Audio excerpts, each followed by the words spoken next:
আসসালামু আলাইকুম, কেমন আছেন সবাই? আমি আলহামদুলিল্লাহ ভালোই আছি।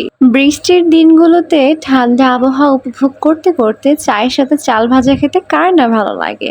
আমার তো ভীষণ ভালো লাগে। আর যাই হোক, আমার মতো একজন চা পাগল থাকলে আর কি লাগে? গ্রীষ্ম, বর্ষা, শরৎ, হেমন্ত, শীত, বসন্ত সব ওয়েদারে আমাদের চা খেতে ভীষণ ভালো লাগে, কারণ আমরা চা পাগল, তাই না বন্ধুরা?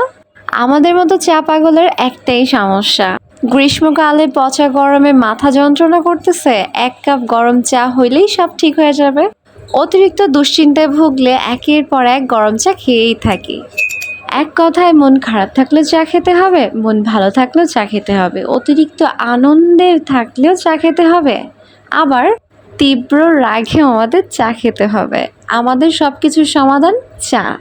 হ্যাঁ হ্যাঁ ভাই, হ্যাঁ আমরা চা পাগল, তাই আমাদের আশেপাশের মানুষ আমাদেরকে বেশিরভাগ সময় চাখোর বলেও ডাকে। আর এই শব্দ শুনতে আমাদের মোটেও খারাপ লাগে না। আর যাই হোক, আমার মতো চা প্রেমীরাই বলতে পারবে ভালো সময় এবং খারাপ সময় এই চা আমাদের জন্য কতটা উপকারী ছিল। এক কথায়, ভালো খারাপ সময়ের একমাত্র সঙ্গী এই চাই ছিল, তাই না বন্ধুরা? তো আজকের এই দুষ্টু মিষ্টি সুন্দর আবহাওয়া উপভোগ করতে করতে আমি চায়ের সাথে চাল ভাজা খেতে এবং বই পড়তে খুবই পছন্দ করছি। আমার খুবই ভালো লাগছে। আর এমনটা সময় আমার মনে হলো আমার এক কাপ চায়ের গল্প আপনাদের মাঝে পৌঁছে দিতে একটা ছোট্ট ভিডিও করে ফেলি।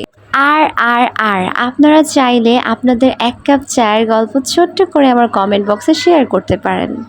আমার অবশ্যই অনেক ভালো লাগবে। তো আজকের ভিডিওটি আপনার কেমন লেগেছে অবশ্যই কমেন্ট বক্সে জানাতে ভুলবেন না। জীবনের গলিতে এই গানের কলিতে চাইছি বলিতে ভালোবাসি চোখের জলে